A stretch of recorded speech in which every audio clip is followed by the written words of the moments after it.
Hello welcome to competitive exams library. Video చూస్తున్న వాళ్ళు ఇంకెవరైనా ఛానల్ సబ్స్క్రైబ్ చేయకుండా చూస్తుంటే కనుక తప్పకుండా ఛానల్ని సబ్స్క్రైబ్ చేసుకుని ఫాలో అవ్వండి. సో నెక్స్ట్ అప్లోడ్ చేసే వీడియోస్ అనే వాటిని మీరు మిస్ అవ్వకుండా అయితే చూడొచ్చు. ఈ వీడియోలో మనం అయోధ్య రామ మందిరానికి సంబంధించిన ముఖ్యమైన బిట్స్ ఎగ్జామ్ పాయింట్ ఆఫ్ వ్యూలో డిస్కస్ చేద్దాం. ఫస్ట్ ఆఫ్ ఆల్ కొన్ని పాయింట్స్ డిస్కస్ చేసిన తర్వాత ఎంసీక్యూస్ ఫార్మాట్లో కూడా చూద్దాం. వీడియోని ఎక్కడ స్కిప్ చేయకుండా పూర్తిగా చూడండి. మొట్టమొదటిగా ఈ అయోధ్య రామ మందిరం అనేది ఎవరి సూపర్విజన్ కింద బిల్డ్ చేయబడింది అంటే గనక శ్రీరామ జన్మభూమి తీర్థ క్షేత్ర ట్రస్ట్. ఓకే, శ్రీరామ జన్మభూమి తీర్థ క్షేత్ర ట్రస్ట్ సూపర్విజన్ కింద అయితే అయోధ్య రామ మందిరాన్ని అయితే నిర్మించారు. ఈ శ్రీరామ జన్మభూమి తీర్థక్షేత్ర ట్రస్ట్ కి జనరల్ సెక్రటరీగా ఎవరున్నారు అంటే గనక చంపత్ రాయ్ అయితే మనకి దీనికి జనరల్ సెక్రటరీగా అయితే ఉన్నారు. అయోధ్య రామ మందిరానికి కేటాయించిన మొత్తం భూమి ఎంత అంటే 70 ఎకరాలు కేటాయించారు. దాంట్లో మెయిన్ టెంపుల్ అనేది 2.77 ఎకరాల్లో అయితే మెయిన్ టెంపుల్ అయితే బిల్డ్ చేయడం అయితే జరిగింది. అలాగే ప్రాణ ప్రతిష్ఠ శ్రీరామ్ ఐడల్ ఏదైతే ఉందో దీని ప్రాణ ప్రతిష్ఠ జరిగిన తేదీ ఎప్పుడు అంటే 22 జనవరి 2024 ఎవరి చేతుల మీదుగా జరిగిందంటే నరేంద్ర మోడీ గారి చేతుల మీదుగా అయితే ఈ ప్రాణ ప్రతిష్ఠ అయితే జరిగింది. ఈ రామ్లీలా స్టాట్యూ యొక్క హైట్ పొడవు ఎంత ఉంటుంది అంటే కనుక మనకి 51 ఇంచులు అయితే మనకి హైట్ అయితే ఉంటుంది. అలాగే ఈ స్కల్ప్చర్ రామలాలా ఐడల్ యాక్చువల్గా ఇది రాముడి యొక్క చిన్నప్పుడు child form of lord Rama రూపంలో అయితే ఈ ఐడల్ అయితే ఉంటుంది. ఈ విగ్రహాన్ని ఎవరు చెక్కారు అంటే కనుక మనకి అరుణ్ యోగిరాజ్ అయితే ఈ విగ్రహాన్ని అయితే మనకి స్కల్ప్చర్ అయితే చేయడం జరిగింది. అలాగే టోటల్ గా 5 పెవిలియన్స్ అయితే టెంపుల్లో ఉంటాయి. ఆ పెవిలియన్స్ పేర్లు ఏంటి అంటే డాన్స్ పెవిలియన్, కలర్ పెవిలియన్, సభా పెవిలియన్, ప్రేయర్ పెవిలియన్, అలాగే కిరాటన్ పెవిలియన్. ఓకే, ఈ 5 పెవిలియన్స్ కి ఈ విధంగా పేరు అయితే పెట్టారో. అలాగే మొత్తం ఎన్ని పిల్లర్స్ ఉంటాయంటే రామ మందిరంలో 392 పిల్లర్స్ అయితే ఉంటాయి. అలాగే 4 temples dedicated to sun god, mother Bhagavati, Ganapati, lord Shiva will be build at the 4 corners of the park. Okay, ఈ పార్క్ లో 4 కార్నర్స్ లో మనకి sun god, mother Bhagavati, Ganapati, lord Shiva temples అయితే ఉంటాయి. అలాగే there will be temple of Maa Annapurna in the northern arm, అలాగే temple of Hanumanji in the southern arm లో Hanumanji temple, నాత్రనామ్ లో మా అన్నపూర్ణ టెంపుల్ అనేది అయితే కూడా ఉంటుంది. ఇంకా చాలా టెంపుల్స్ ఉంటాయి, బట్ మెయిన్ వాటిని మనం డిస్కస్ చేయడం జరిగింది. ఓకే, అలాగే మనకి Ayodhya junction railway station. Okay, railway station Ayodhya junction railway station ఏదైతే ఉందో దీన్ని అయోధ్య ధామ్ జంక్షన్ గా అయితే పేరు అయితే మార్చారో, రీనేమ్ చేయడం జరిగింది. ఇంపార్టెంట్ గుర్తుపెట్టుకోండి, అయోధ్య జంక్షన్ రైల్వే స్టేషన్ పేరును అయోధ్య ధామ్ జంక్షన్ గా అయితే మార్చారో. అలాగే అయోధ్య ఎయిర్పోర్ట్ నేమ్ను మహర్షి వాల్మీకి ఇంటర్నేషనల్ ఎయిర్పోర్ట్ గా అయితే పేరు మార్చడం జరిగింది. ఓకే, అయోధ్య ఎయిర్పోర్ట్ పేరు మహర్షి వాల్మీకి ఇంటర్నేషనల్ ఎయిర్పోర్ట్ గా అయితే మార్చారో. ఓకే, మహర్షి వాల్మీకి అంతర్జాతీయ విమానాశ్రయంగా. అలాగే ఫైజాబాద్ రైల్వే స్టేషన్ ఏదైతే లక్నో డివిజన్ నార్థన్ రైల్వేలో ఉందో దీన్ని అయోధ్య క్యాంట్ గా అయితే మనకి పేరు మార్చడం అయితే జరిగింది. ఓకే ఓకే, ఇప్పుడు కొన్ని క్వశ్చన్స్ చూద్దాం. Ayodhya city is located at which state? Ayodhya నగరం అనేది ఏ రాష్ట్రంలో ఉంటుంది? ఓకే, ఆన్సర్ వచ్చేసరికి ఉత్తరప్రదేశ్ రాష్ట్రంలో అయితే ఉంటుంది. అయోధ్య సిటీ, అయోధ్య నగరం అనేది ఫైజాబాద్ జిల్లా, Faizabad district of Uttar Pradesh state లో అయితే ఉంటుంది. Which state launched the green Ramayana park? Green Ramayana park ను ఏ రాష్ట్ర ప్రభుత్వం ప్రారంభించింది? ఆన్సర్ వచ్చేసరికి ఉత్తరాఖండ్. ఉత్తరాఖండ్ రాష్ట్రం అయితే మనకి ప్రారంభించడం అయితే జరిగింది. వాల్మీకి రామాయణంలో మెన్షన్ చేయబడిన ప్లాంట్ స్పేసెస్ ఏవైతే ఉంటాయో అసోసియేటెడ్ మనకి వాటి రిలేటెడ్ గా అయితే ఉత్తరాఖండ్ పార్క్ ని అయితే లాంచ్ చేసింది. అలాగే ఛత్తీస్గఢ్ గవర్నమెంట్ మనకి రామ మందిరానికి అయోధ్యకి తీసుకువెళ్ళడం కోసం పిలిగ్రిమేజ్ కోసం కూడా ఒక ప్రత్యేక పథకాన్ని అయితే కూడా ఛత్తీస్గఢ్ రాష్ట్ర ప్రభుత్వం ప్రారంభించింది. Ayodhya city is situated on the bank of which river? Ayodhya నగరం అనేది ఏ నది ఒడ్డున ఉంటుంది? ఓకే, ఆన్సర్ వచ్చేసరికి సరయూ నది ఒడ్డున, సరయూ రివర్ ఒడ్డున అయితే అయోధ్య నగరం అయితే అయోధ్య సిటీ అయితే ఉంటుంది. హూ స్టార్టెడ్ ద రామ మందిర భూమి పూజ ప్రోగ్రామ్ ఇన్ అయోధ్య? అయోధ్యలో రామ మందిర నిర్మాణానికి మొట్టమొదటిగా భూమి పూజ నిర్వహించింది ఎవరు? అంటే మనకి ఆలయం కట్టడానికి ముందు భూమి పూజ చేస్తారు కదా, ఆమె భూమి పూజని ప్రారంభించింది ఎవరు? ఓకే, ఆన్సర్ నరేంద్ర మోడీ గారే భూమి పూజను ప్రారంభించింది ఆయనే, ప్రాణ ప్రతిష్ఠ చేసింది కూడా నరేంద్ర మోడీ గారే. అయోధ్య రామ మందిర భూమి పూజ తేదీ ఎప్పుడు? అయోధ్య రామ మందిర భూమి పూజ జరిగిన తేదీ? ఆన్సర్ వచ్చేసరికి 2020 ఆగస్టు 5. 2020 ఆగస్టు 5న అయోధ్య రామ మందిరానికి భూమి పూజ చేశారు. మనకి 22 జనవరి మనకి 2024 అయితే మనకి ప్రాణ ప్రతిష్ఠ చేయడం అయితే జరిగింది.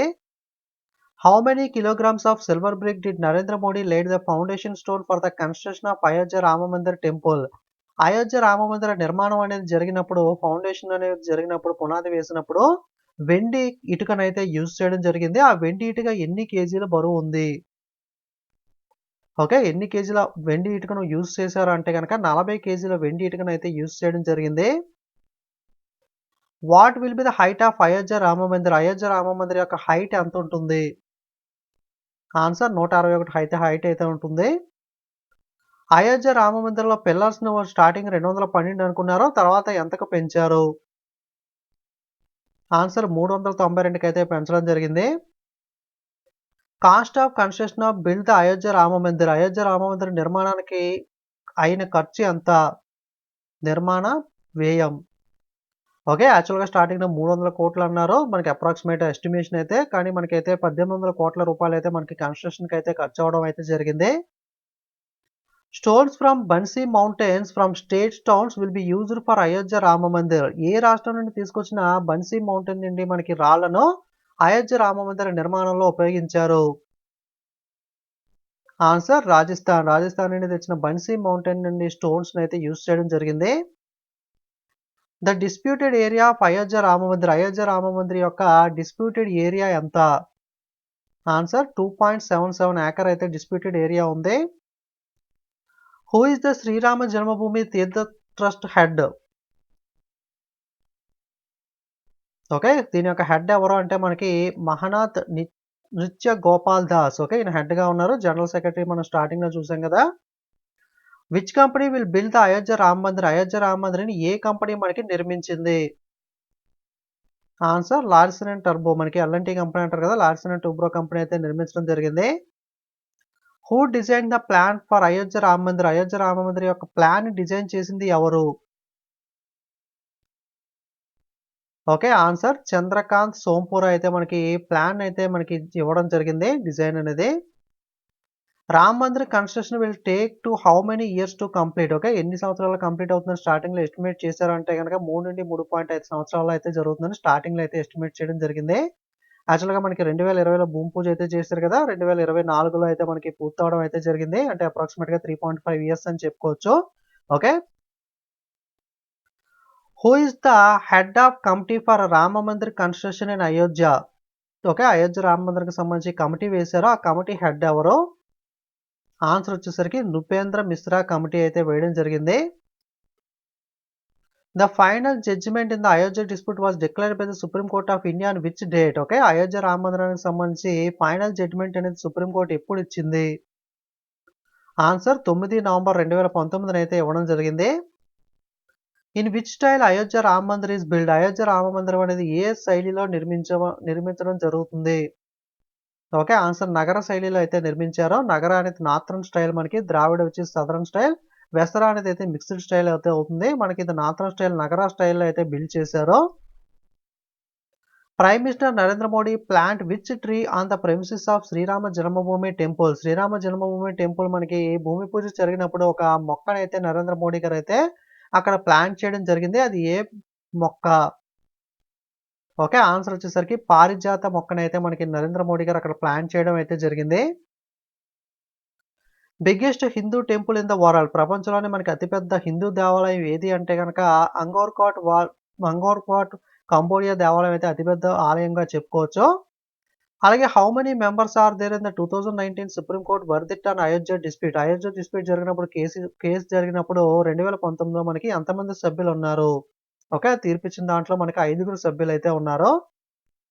Who is headed the 5 member supreme court bench of Ayodhya case? Ayodhya case చూసినప్పుడు 5గురు సభ్యులైతే ఉన్నారని చెప్పుకున్నాం కదా! ఈ 5గురు సభ్యుల్లో మనకి హెడ్‌గా ఎవరున్నారు? ఆన్సర్ వచ్చేసరికి రంజన్ గొగోయ్ అయితే హెడ్‌గా ఉన్నారు. రంజన్ గొగోయ్‌తో పాటుగా డీవై చంద్రచూడ్, శరత్ అరవింద్ బాబ్డే, అబ్దుల్ నజీర్, అశోక్ భూషణ్ కూడా మనకి 5 సభ్యుల కమిటీలో అయితే ఉండడం జరిగింది. సుప్రీం కోర్ట్ కమిటీ కాదు. సుప్రీం కోర్ట్ కేసు ఇచ్చిన మనకి న్యాయమూర్తుల్లో అయితే ఉన్నారు. హెడ్ వచ్చేసరికి Ranjan Gogoi. Biggest temple in India. భారతదేశంలో ఇందాక మనకి ప్రపంచవ్యాప్తంగా అంగోర్ కోట ఆలయం చెప్పుకున్నాం కదా! భారతదేశంలో పెద్ద ఆలయం ఏది అంటే గనక శ్రీ రంగనాథ స్వామి టెంపుల్ తిరుచానపల్లిగా అయితే చెప్పుకోవచ్చు. Present governor of Uttar Pradesh. Uttar Pradesh యొక్క గవర్నర్ ఎవరు ప్రస్తుతం?